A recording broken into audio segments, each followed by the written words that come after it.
Hello, everybody. Welcome back to Every Day is Friday, the show where we dive into the stories and experiences from people from all walks of life. Today, we're sitting down with Michael, an expert in business acquisition, investments, and scaling companies. He helps people buy businesses with little to no money out of pocket. We're going to dive into his journey and his insights on what it takes to grow and succeed in business. Let's get into it. Michael, welcome to the show. Thanks, Matthew. Thanks for having me. Yeah, I'm excited to have you on. Now, for the listeners who may not be familiar with your line of work yet, could you give us a quick rundown of who you are and what you do and why you do it? Yeah, so the 30,000-foot view, I do mergers and acquisitions, and I also help other entrepreneurs along their journey with mergers and acquisitions. If you're looking to grow your company or buy a company, I can help do that. But I really got started, you know, eh, when I was young, just kind of out of necessity, man. I got, you know, I we grew up. I grew up in a small little town in over here in South Carolina. Not much going on here. Little 12,000 person town, you know, not much opportunity for lack of better terms. And, you know, we grew up not rich, and I did all right in school. I got a scholarship to go to Clemson for chemical engineering. I got over there and, I started a tech company while I was there. And, you know, it started taking off, started doing well. So I ended up dropping out of college to really focus on that. And when I did, I noticed that, I needed to grow. I needed to be able to expand. And, I just couldn't do that alone. So I started buying companies, and I was buying companies, taking the cash flow from them, and then going buying real estate to preserve that cash. Right. So as I kept growing, I just kept buying more companies, and buying more real estate. Today I've got 21 active companies under management. I've bought over 50. I've sold over 20 of them. Some of them we rolled up together. I've got about 190 single family homes that I rent out. So, a lot of stuff going on there, a lot of different things and a different verticals. But, you know, once again, just glad to be on and thanks for having me. No, it's truly inspiring, started from the bottom, now we here, like what Right. what what inspired you what inspired you to get into buying businesses instead of starting one? Man, it was just out of necessity. You got to think about it. Statistically, 95% of all startups fail in the first 5 years. 10% of all acquisitions fail in the first 5 years. Man, it's not hard to do those numbers, right? So, and you got to think about it. You can go to the SBA or go to the bank and get an SBA loan on an existing business because the SBA is going to loan you money on the existing cash flow. The banks, all they care about is how they're going to get paid back, right? They'll give you a loan if you can prove that you've got a way to pay them back. That's the business they're in. But you can't go to the bank and get a loan for a startup, not unless you have a current business or some way to secure that debt payment, right? They're not going to give you a startup loan for $2 million to go start your business if you work at the local Chick-fil-A, right? It's never going to happen because they don't know how they're going to get paid back. And you don't either unless that business takes off, right? So with mergers and acquisitions, it's so much easier to get funding. You've got a much better chance of, the business not failing. And I mean, there's 50 other reasons I could go into and go down the line, right? But, I mean, really, that's what got me into buying companies versus, trying to start them. I did some startups. I had some of them that succeeded, like the tech company. I still have it today. It was a startup, but I've also started some other things that just didn't make it just because, the runway is so long on a startup. You got to think if you start something up, you're looking at, you know, normally 6 months to a year before you see a return, see a real profit, right? With buying a business, I walk in day one and I got cash flow. So it's just it's a bunch of weird nuances, but it's so much better after you can get past and understand, the differences and the better stuff that comes along with buying a business. Yeah, I'm sure a lot of people may not realize how difficult it is to be an entrepreneur. Yeah, I mean, it is a 26-hour a day, 8-day a week job, right? You know, it's but it's rewarding, right? I I like to think that I always tell everybody I'm unemployable, you know. I just all I've ever done is be an entrepreneur, right? I don't know how to do anything else. It's always get in there and just work and grind and make sure that everything works, and there is no other choice but to succeed, right? So when it gets that way, it it, it makes it easier to get up and go to work, right? Because you know that not only are you dependent on yourself, I got 100 and probably 135, 140 employees. All those guys and their families and girls, they all depend on me to show up and get the job done, right? If I don't, little Bobby's hungry, right? So, it's that's kind of the stuff that drives me to make sure things succeed. Now, what's one thing you wish you knew before buying your first business? Man, that's a good one. Yeah, I think I wish I knew about coaches or consultants or, masterminds or group like that. Back, I'm 44 now. I started the first company when I was 19, so, a whole bunch of years ago. Probably, longer than you've been alive, right? So, back then there were no masterminds. There was nothing like, you know, the market has today. And the younger entrepreneurs that are coming up, you got so much opportunity to go to these masterminds, be in these groups with, other like-minded entrepreneurs, be around other people that are doing things, maybe they're doing it better than you are. Maybe they're doing it a different way than what you're doing it that could add value to what you're currently doing, right? Some little tweak that you're like, oh, wow, if I do this, I can gain a 30% margin just by doing this one thing that someone else is doing. You know, you got to think back when I was young, the internet was just coming out, right? So, I mean, you guys, especially your age group today, man, you've got it whipped. There's so much more opportunity that you've got that I didn't have. So, it's huge. No, so true indeed. I mean, learning from experience is key, and your insights could really help someone avoid big mistakes. I mean, if you go out there and you join these masterminds and put yourselves in rooms and get connections with other people. Now, how do you find businesses that are worth buying? So I built some software. Once again, back to the tech company, right? I built some software that goes out and finds. I can find anything that's on market. I can find anything. If I'm searching in an area, I can find off market, on market. It doesn't matter. You know, different pieces of software, but I mean, I can find all that. And before where I was having to look. So here's a random fun fact that you'll never need again. There's 847 business for sale websites for the U.S. uh, like out on the internet. So I built a software and it goes and it aggregates all that data from all of those sites every 4 hours. So I can bring that in to one spot. I've got stuff where I can sort it by value, by their cash flow, by their employees, by what state it's in, by everything.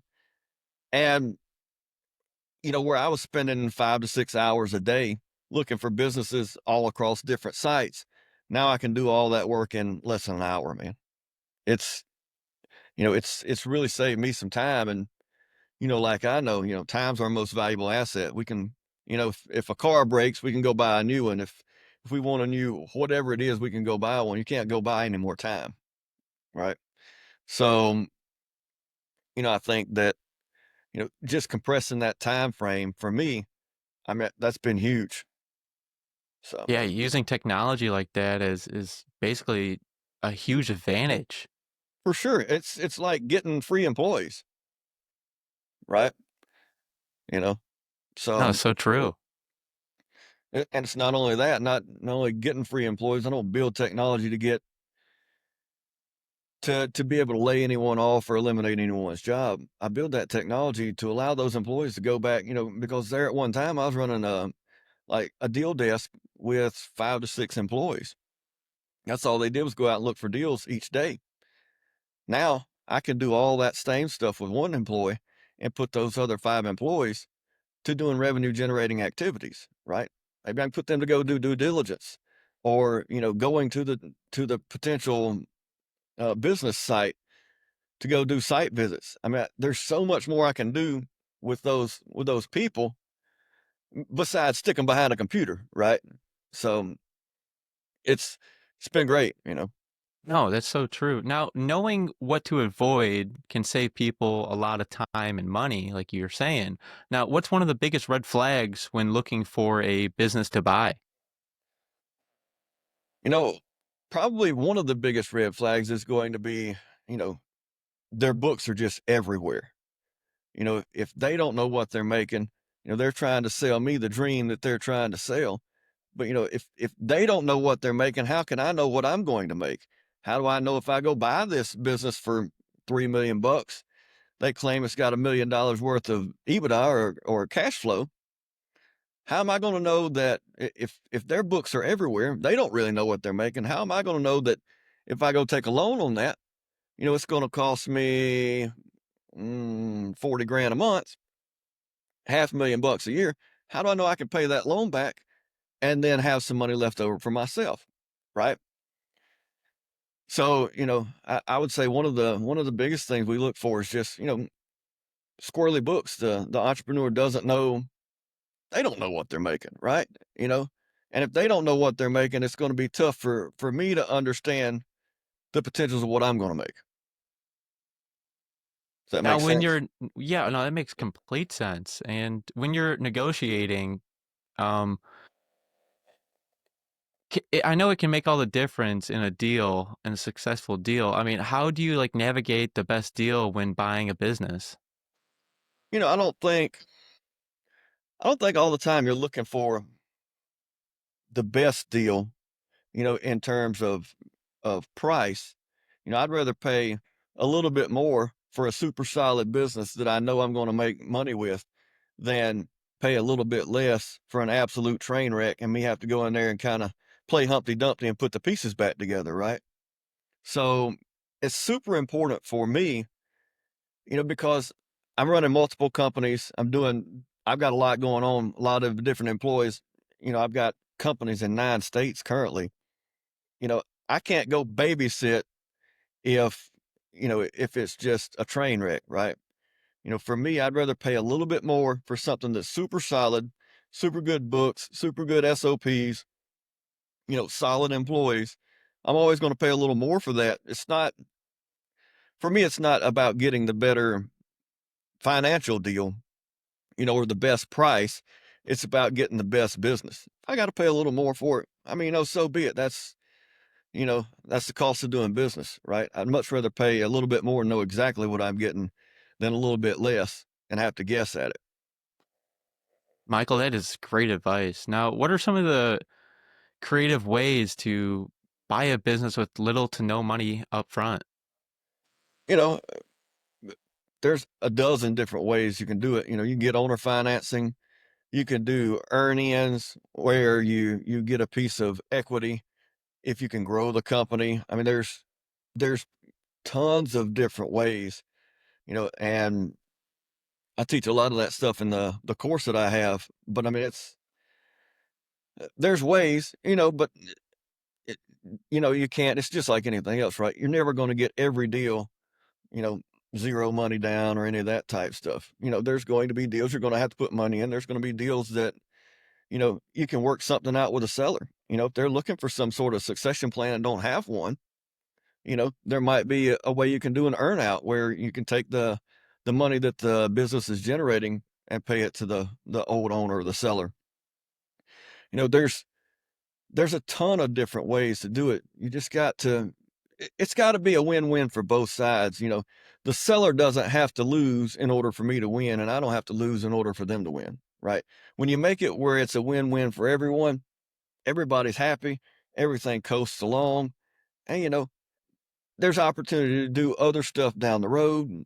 Because I bought some stuff. So I've had two different people that I've bought stuff from, bought an original company from them. They went out and started something totally different in a whole nother field and came back 3 or 4 years later and I bought that as well. You know, that's the type of deals I'm looking to do. I'm looking to find those type of people where, they're solid. They know I'm solid. They know they get paid. I know I get a great deal. And, we can continue to work together and do deals in the future, right? So that's really the goal, man. Long-term relationships. Now, how do you know if a business has a long-term potential? Most of the stuff I'm buying is going to be recession resistant stuff. You know, I'm buying, I do buy some stuff in the tech sector because I'm there and I use tech to scale all the rest of the stuff that I'm buying. But, for me, I'm always looking for solid recession resistant stuff. Just think about it like eh, HVAC company, your heating and air. If you live in the middle of Texas and it's the middle of summer and your heating and air unit goes out and it's going to cost $2,000 to fix it. You've got $2,500 to your name and you got the mortgage coming up. Who are you going to pay if you got a 2-year-old kid? You're going to get the heat and air fix, right? You're going to be late on that mortgage because they're going to charge you 50 extra dollars, but you're going to get the heat and air fix for your kid. You're going to round up some more money, keep going. I'm looking for stuff like that people have to have. That plumbing, you know, plumbing is solid. If your toilet's overflowing, you've got a mess in your floor, you're not going to shop around for the price. What you're going to do is the first person that answers the phone and says, I can come, he's the one gets the job and you want him there as quick as possible. I'm looking for stuff like that. Super solid businesses that really are a necessity for us as humans to live, like in the US, right? But Now, what are some of the industries you think are not good businesses to buy right now? so I don't like the trend businesses. Like, here's a great example, like the fidget spinners. We all know somebody who was selling fidget spinners 3 years ago, right? People made a ton of money. Those same people have still got a garage full of those things to where, they didn't sell them all and then they're just stuck with them, right? So I don't like stuff like that. I don't like restaurants. The margins are low in restaurants and, 10 bad reviews could cost you the deal. And the theft in restaurants is extremely high. So the first business I ever bought was a restaurant.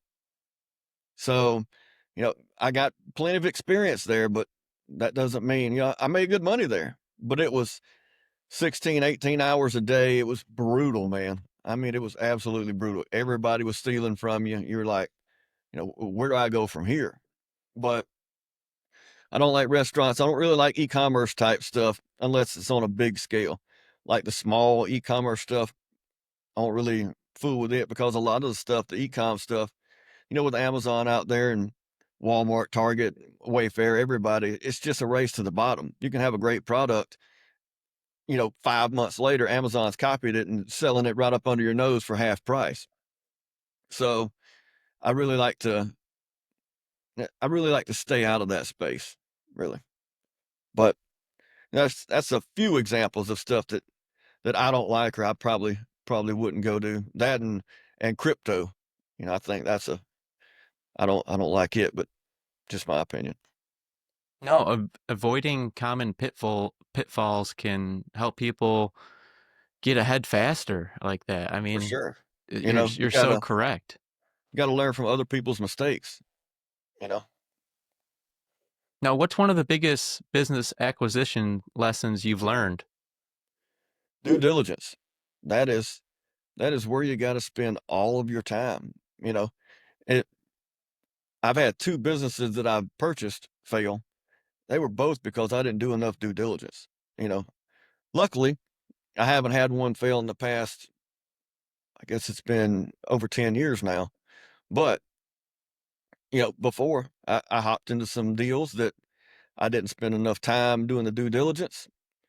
And at the end of the day, it come back and bit me. Right. So, for everyone out there, I really suggest if you're going to buy something, spend your time and spend your money in that due diligence phase. Learn and understand what these folks have got going on, where they've made mistakes, because there's no reason to buy a well-oiled machine, for lack of better terms, and then go back and recreate the mistakes that the old owner, has done. Learn where they made mistakes in the past. Understand the numbers, understand, what they've got going on. Do they have standard operating procedures? Do they have a number two guy that they can move to number one if the old owner is wanting to leave? Right? Understand all these things before you get into the business. Understand what kind of skill sets these businesses take. I mean, are you going to buy a heart surgeon practice or a rocket science, you know, factor, or are you going to buy a plumbing company? The heart surgeon, they got to have, 10 years of school. Rocket science, they got to have a rocket science degree. A plumbing guy, you can train him in 6 months and have him doing the work. Or a heat and air guy, they can go to I think it's about a year and a half course, at the local technical school to go out there and do that. You don't need 10 years worth of schooling and training. So it's stuff like that that I'm looking to ensure also. I don't want to buy a rocket science company because I can't just pluck one of those guys off, you know, Facebook Marketplace or the jobs section, right? So redundancy and stuff like that is super important for me.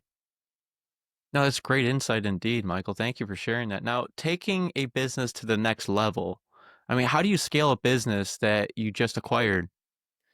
So I'm never going to buy anything. I'm going to know before I get started how I'm going to scale it. Most of the stuff I'm scaling is through technology. I'm buying stuff that doesn't have a lot of technology implemented, and I'm coming in on day one and implementing technology.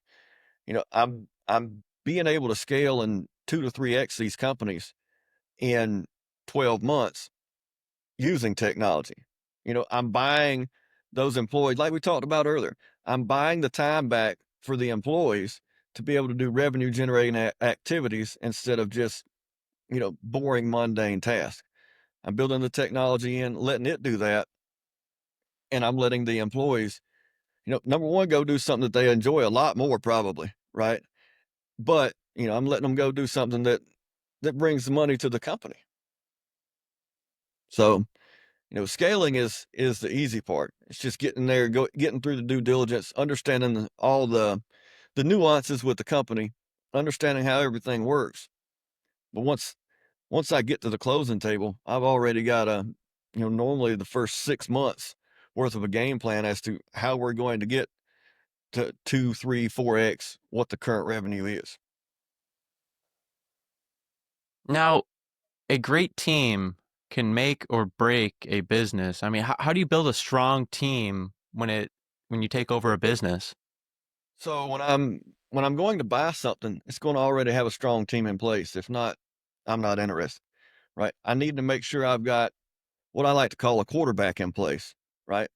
I want to move that number two guy to the number one spot, or either I want the old owner to stay on for a certain amount of time, or either I have someone in my current network that I can put in there to go operate it who's an expert in whatever field it is. Right? I want to make sure that the person that's doing the thing, I want them to be smarter at whatever that task and that job is than I am. Right? I can't I can't be the smartest at everything. There's no shot, right? So I want to hire people smarter than I am with more passion about whatever the thing is that they're doing, right? I've got a property management company. I've got a construction company. I've got a plumbing company. Man, I don't know I can't change your sink. That doesn't mean I can't own the company. That means I can hire the right people and put them in place to do that, right? I So love that. That is great insight. Now, I know the right people can drive a company forward in big ways. Now, how important is it to invest in your employees? super important. You know, anytime that any of my employees, if there's training or courses or any kind of stuff like that, any kind of education that they want to go to, I'm always happy to pay for that because the way I look at it is the more they grow and develop as a person, you know, it's just going to benefit all of us. I'm not worried about, oh, are they going to take those skills and go off somewhere else? If they do, they do. If they don't, they don't. I would like for them to stay, especially since I'm investing in them. But, at the end of the day, it's my job as a human to make other humans better, right? And if I can't do that, what are we even doing here, right? So, you know, I I I really enjoy investing in the employees and seeing them grow just like I grew when I was, younger or earlier in my career. Happy employees usually lead to a thriving business. Did you have anyone that you mentored under? Yeah, so I had a guy, the first business I bought was kind of like a mentor to me. He kind of stayed on, help me help me understand and know, what was going on. And, he originally just wanted to kind of sail and get out, but we ended up doing business for over 20 years until he passed away. I mean, he was a super integral part in my career. And, without him, man, there's zero shot I would ever be where I'm at today. So I think that, everyone everyone should have a person like that. Those guys or girls are, I mean, they're, invaluable. I mean, there's no price you could put on someone with, because I was learning from all of his mistakes. And, when I first started doing business with him, he was 60 years old. He's had 60 years of screwing up. I'd only had, I don't know, 21, 22. So for me, yeah, that was huge. That was huge. And, anybody out there listening today, I'd really encourage them to go find someone like that. There's plenty of people out there that would love to give back to other entrepreneurs. You got to go find them. You got to be hungry. Nobody is going to pour into you if you're lazy or if you don't want to do the thing, right? I was always the most hungry person around. He could see that and he didn't mind helping me. But I also seen him, if other people came to him and asked, for help, he'd be like, nope, that guy's lazy. We're not gonna fool with him. You know, I could understand where he's coming from. I didn't understand it at the time, but I do understand it now. His time was something you can't get back. And it was worth more than any amount of money someone was willing to pay him. Wow, that's incredible information right there. And I know your beginning days for every business owner out there. Sometimes things don't go as planned. I mean, what do you do if you're struggling to scale a business? Well, with anything, not just business, with life, right? Things are always not going to go as planned. And we can dwell on those things and we can really, you know, get down in the dumps, get frustrated. But what you've got to realize is whatever that didn't go as planned is in the past and there's nothing you can do to change it. All you can do is change your future. So learn from the past, learn from the mistakes, you know, and just shift your mindset, shift your whole trajectory to not make those mistakes again or not let whatever that problem was in the past happen again if you can control that, right? And just keep moving because dwelling on the past is just going to slow you down from getting where you're going in the future, right? So you when you start to understand that concept and you start to really work through that and believe in that and just let all the stuff in the past live in the past, right? Keep moving. It's a whole mindset shift. It's huge. I like to say the past is like the wake, it's behind you. That's it. And That's it. now I know you talk about I mean, how do you like recession proof a business? Well, I'm going to buy stuff that's going to be needed in everyday life. I don't know that you can buy, an e-commerce company and make it recession proof. I just don't believe you can't buy, you know, Frankie's fidget spinners and make it recession proof. It's never going to happen, right? Because those are trend items. But, with like HVAC or plumbing or construction, like remodel type construction, not new construction, but, remodel, fix and flip type stuff. Those are all going to be recession proof. You know, Gutters, roofing, any of that stuff is going to be, I don't want to say recession proof, but recession resistant, right? Hmm. You know, and that's the stuff I'm looking for. That's what I'm looking for is, if the economy slows down, what does your everyday person in the US still need? If X was to tear up, they have to fix it. No, that's great to just you get to think outside the box a little bit there. And now you have so much business background in this. I mean, what are some of the businesses you've owned that you wouldn't own again? So I had a concrete company one time. I would not own one of those again. Um, that was one of them that I bought that failed, and I didn't do enough due diligence. It was kind of one of those shotgun deals. Hey, I've got a buddy that he needs to sell his concrete company. He's in a mess. It's making a gazillion dollars. All you got to do is just sign right here, and I didn't do the due diligence that I should have, and it caught up with me. And that concrete business, it's a super skilled trade, right? And you can't just pluck somebody off Craigslist or Facebook Marketplace to go out there and do that. It takes time to train people, a long time really, to get them good at finishing the concrete. And you can't hire anybody. It's slow. They have to have been in the business. That business is just like some of the rest of them. You can't.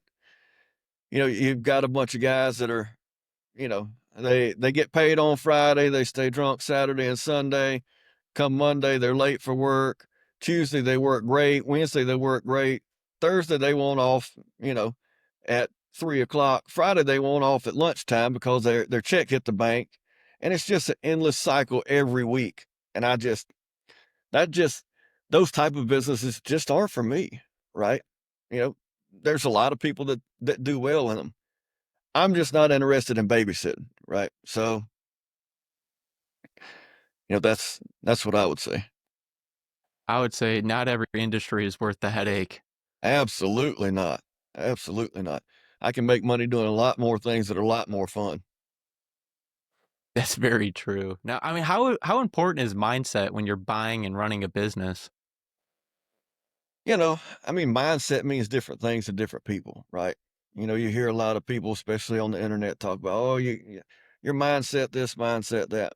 At the end of the day, as long as you try to do the right thing every time, even when nobody's looking, and you try to think outside the box and just stay pushing forward, not concentrating on the past. Learn from the past, but don't dwell on the past. I think, you'll be all right. You're going to do okay. Try to learn from others' mistakes. That's why, like we were talking earlier, the masterminds or the events or networking type stuff. That's why things like that are so huge. Coaches, masterminds, because when you're learning from their mistakes, and you can also learn, you know, where they were, everybody experiences up and downs in life, right? You might have a good month. Someone else, even your coach or your mentor they might be having a bad month, right? You can learn from that, how they got there, how they got out of that. What did they do to fix it? It's all a learning process, and we all learn until we die, right? So as long as even in the tough times, you can try to stay positive, try to stay pushing forward. I think that that's all we can do. Mindset. We could all talk about mindset for 3 days, right? And everybody's opinion is going to be kind of the same, but somewhat different. So that's kind of my 2 cents worth. I think that a lot of people dwell on that a little too much, but, you gotta keep pushing forward. What got you here is not gonna get you there. And, when you understand that and you try to work through that, I believe you know, you'll get there. That's great advice. I mean, just you need discipline and a lot of other things as well. But I mean, what's one piece of advice that you've received about business that you would love to share with the listeners? Man, I mean, if you go to buy a business, I can tell you every time the first numbers you get are never going to be the numbers that you finally figure out what the business is doing. Never. I've looked at, I'll get 20 to 40 DMs a week of businesses and sellers wanting to sell something, along with the other stuff that I'm looking at. I'm looking at over 2,500 businesses a year. I have not found one yet where the original numbers they give me are the actual numbers. So as long as you can go into, especially a lot of people to get started trying to buy a business, they get mad or get frustrated because, oh, they said this, but it was really this after I got to digging into it. You have to go into it understanding that that's what it's going to be. Get over the being pissed off and the frustration. Let's just get to it. Let's both dive in there and figure out what the real number is so I can make you an offer, right? I think that, if they're looking to acquire something, that's probably a pretty good, you know, something that they wouldn't know unless they have been, kind of in the field or in the trenches, right? So not only that, but just business in general. Hire somebody that does what you're doing or enjoys what the business is more than you. You know, you're never going to go broke investing in good employees. Never. No, I love the analogy you used about the sink. Hire someone to put in the sink that knows what they're doing on it. They Right. they they know the task at hand. Let them do it if they know what they're doing. That's it. Yeah, you don't have to know every aspect of everything that you got. You just have to hire the right people that do. Right. And then some of the biggest rewards come from taking the right risks. That's it. Yeah, for sure. I mean, life is a gamble. So is business. Right. It's all about calculated risk, though. It's not. You don't go out there and get all willy nilly. Just buy everything up that's for sale. But at the end of the day, as long as it's calculated risk, whatever it is you're buying or whatever it is you're doing is a solid bet. I mean, it's all a big gamble, but I mean, so is going to the grocery store driving your car, right? Who knows that someone's not going to run the stoplight and hit you and you die, right? So as long as you can take calculated risk, you're normally as long as you spend a bunch of time in that due diligence phase, actually doing due diligence, not just going through the motions, you're going to be all right.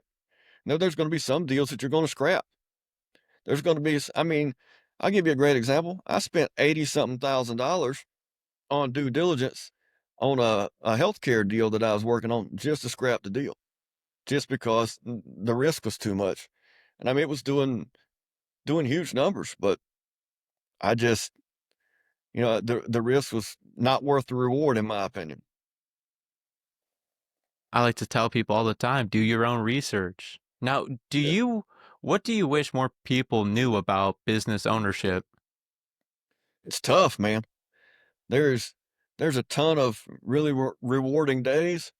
There's some days that just absolutely suck, you know, and that's with any business, and that's just being an entrepreneur, right? The folks out there, you see stuff on the internet, these guys riding around in rented Lamborghinis and Ferraris, telling you, they made $1 gazillion last week, you know, all that's a bunch of BS. There's I mean, business is tough. And anybody that tells you it's not tough has never had a business, you know? I mean, it's tough, but it's super rewarding. You've got freedom. You can do what you want to with your family. But I mean, it's tough, man. It's tough. Indeed it is. Now, What habits do you think every entrepreneur should develop? They got to be hungry. I think habits are going to vary between person to person, right? But I believe that, they got to be hungry. They've got to strive to do whatever it is, whatever it is they're doing better than anyone they know. And then they've got to strive to hire people to do that thing better than them. If you adapt those habits, you'll be just fine. It's all about your team that you're building. You know, build a good team, do what you say you're going to do every time, no matter if it costs you money. I mean, I've done deals where I've promised someone something and, maybe the suppliers changed costs on me. Didn't tell me until after we do the deal or after the deal gets down the pipe. I've still done those deals because I told them that. If I would have changed up, I would never have a chance to do more business with them in the future. But because I've done that, maybe I lose a little money on this deal, but maybe I make it up on the next one or the next one or the next one or whatever. Business is all about relationships. I can tell you that I'll spend more money doing business with someone I like at a higher price than going and doing business with someone I hate for half the price. Business is it's about relationships. And if people in business and other businesses around know that you're going to do what you say you're going to do, you can get all the business you can stand. Business isn't hard to find. Good people are hard to find. Yeah, the right connections can open doors. I mean, how important is it to have like a strong network in business? I know you've heard it over and over, but it really is true. Your network is your net worth. You know, Uh, with my guys, I mean, it doesn't matter what it is I need. Accountants, lawyers, doctors, money raising people, business operators. It's all a phone call away. You know, if I want to go buy, you know, a business in whatever sector, I'll know somebody or know somebody who knows somebody that can give me the rundown on that sector, what to look for, what to look out for, what to make sure that they are doing, what to make sure that they're not doing, right? And all that stuff is just me learning from other people's experience. And, I don't mind paying for that. Like I told you, I did due diligence on that healthcare company. I spent over $80,000 and probably 10 or 11 weeks on the road, traveling away from my family just to scrap that deal.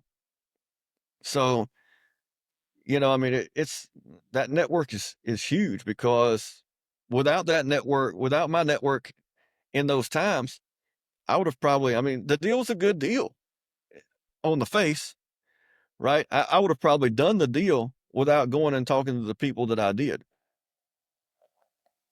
So, to answer your question, I think your network is huge. And, if you're just starting out in business or just starting out, building that network, you got to keep grinding. The more people the more people they know. Now, what are some of the smartest investments every business owner should make?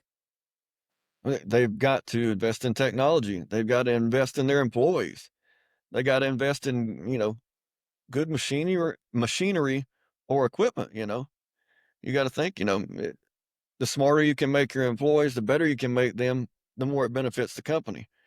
But also, if you've got a company and, you're just trying to scrape by and, you don't want to buy any new equipment, just make them use the same old stuff that's broken down, maybe the technology has moved way past what they've got. How much more money could you make if you didn't have those downtimes, or you could buy something new that would do 5 times the volume of the current equipment you have? You've got to always think about that. But I mean, invest in your employees and invest in the tools or the equipment that they're using. Make sure it doesn't have to be brand new stuff every week, right? But if there is something that would improve their production or you know, improve what they're doing, I think you really have to go consider that, even if it means spending a little money, right? That's the problem with us entrepreneurs. especially the early stage guys. You think you got to put all that money in your pocket. You can't, just because it comes in, you don't want to spend it, right? I've made some money. I don't want to reinvest, but I think reinvesting into the company, I mean, that's the key. Without reinvestment, you're never going to grow it. Yeah, I mean, putting money in the right places can set a business up for success, For sure. For sure. especially in new technology, like you're saying. That's it. Yep. For sure. Now, how important is having multiple income streams, like you were saying? Yep. For me, it's been paramount, because especially like through the COVID area. I mean, I had, if I'd only had one business or two businesses, you know, some of the stuff I had really thrive. It 2 or 3x just because, it was recession resistant, just like we were talking about. I had some other stuff that was not. And, I had one company that shut down for about 6 months just because, the service it provided, those businesses were closed. So for me, it's been key, through the whole COVID time. I didn't have to lay any employees off, but it was only because I had multiple revenue streams and multiple streams of income. Because if I'd only had a few, you know, it's kind of a crapshoot at that point as to what would have stayed in business or what would have been able to still produce income. No, that's great insight, Michael. Now, I mean, what's one of your biggest lessons you've learned in your career? Man, that's a good question. Um, I think two of them. Two of them is going to be the top if I can give you two instead of one, right? One being reinvest into your employees and your infrastructure and equipment. Employees especially. The more they grow as a person and the better they get, the better your whole company gets. But number two, right back to the stuff we were just talking about, go do the due diligence if you're going to buy something. Understand what's going on with that company that you're looking to buy because man, there's so many traps out there, and if you're not familiar with that industry or that type of company, there's a lot of traps that someone else could put out there that you would never know were coming. No, that's so true. So true indeed. Now, like, what advice would you give to someone buying their first business?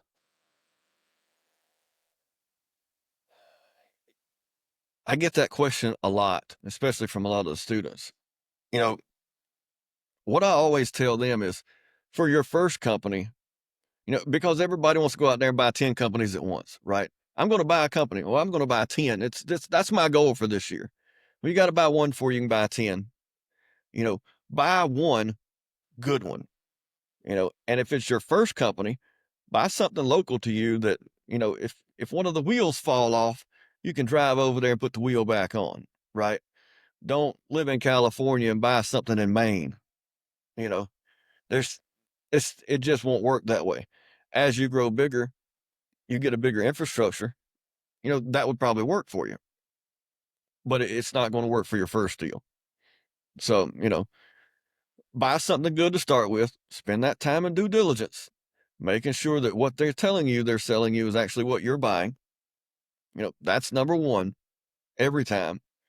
And, buy something close to you where you can drive to it, understand what's going on. If it was my first business I was going to buy, I'd want to be there every day for the first 6 months or a year just to understand what's going on. But I'm like a sponge. I always want to learn something new all the time. So, I think that, if they can do that, spend the money on the due diligence, understand everything about the business, and then go work that business for, 6 months or a year, they're going to have a super solid understanding of what's going on. They're, especially if they're coming from, you know, a W-2 job or, corporate America, they're going to understand what a small business is like and operating a small business because eh, business and entrepreneurship's not for the faint of heart, right? You gotta really love what you're doing. If not, it'll beat you down. But if you do love it, The rewards are way better than corporate type stuff or W-2 type stuff. Yeah, I like to say there's two types of people out there: the people that want to get off the couch and actually want to make their life something, and there's people that just want to sit on the couch and want Netflix, you know? That's it. That's it. That's I it. mean, starting off strong can lead to long-term success. I know that for a business. Yep, for Now, sure. what's one mistake you made in your early career that taught you a big lesson? Man. Um,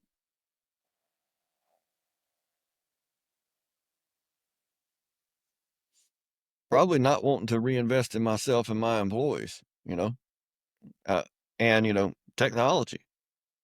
I thought that I had to do it all myself. I didn't need any extra employees. I was working, like I told you, with a restaurant. I was working 16-hour days, man, just because I thought I had to do it all myself. When in reality, I could have went out there and hired someone who loved that industry way more than I did and would have done a better job. It's just that young, early entrepreneur mindset to where, you know, I've got to be there. I've got to do it all. I can do it better than anyone. When, in reality, I probably could do it better than anyone around in the first 6 or 8 hours of the day. But on hour 15 and 16, I mean, I was probably performing at 40%, right? So it's being able to understand that and realize those type of things and, really implement on what you're learning, right? If I know that, you know, I'm good the first 6 or 8 hours. After that, I, you know, my productivity continuously decreases. I've got to be smart enough to understand that and make sure someone else gets in that role. So that's probably one of the main things that I learned that, just to get out of my own way, right? To work on the business instead of working in the business. That was huge. That was paramount for me. Yeah, learning from your lessons and your mistakes is going to help out the listeners out there. I mean, what do you think the future of business acquisition looks like?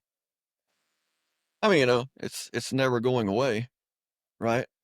So, I mean, I think technology is going to make it easier. There's a lot of opportunity currently just from companies that don't have a lot of tech built in. There's opportunity for guys like me to come in with tech and really scale these businesses just super fast. I can 2, 3, 4x the revenue in, you know, 12 to 18 months. But the future of business, I mean, people are always going to start businesses, build them, and then want to sell them, right?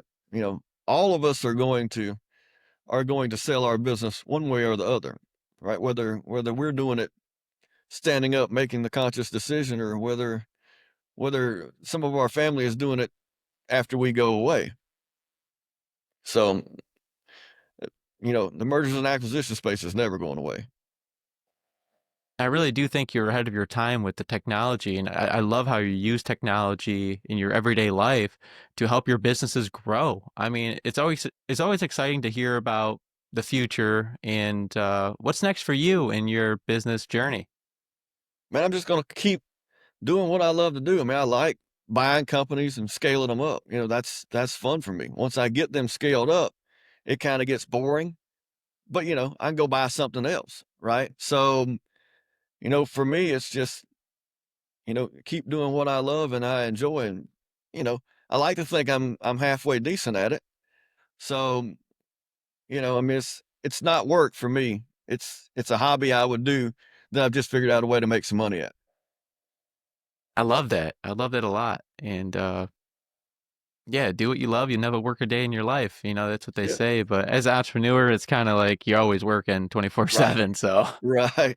And some days you love it, other days you'd like to chunk in the trash can on the way out the door, but you just keep your head down and keep banging the drum. so true. Now, all your stuff will be in the description down below, but let's make sure that people know where to connect with you. Yeah, I mean, You can go to my Facebook page, Michael Byars, last name spelled Byars, or I've got Instagram. It's under Acquisition CEO, or you can find me at acquisitionceo.com. Michael, thank you for sharing your expertise in business and all your wisdom today. Yeah, you're welcome. I appreciate you having me on, Matthew. Thanks, man. No, everyone out there listening, be sure to go check him out, and Lauren or listeners, go out there and check that out if you want some more business inside information. And this is Everyday's Friday podcast 365. Until next time, everybody. Thank you. Thanks.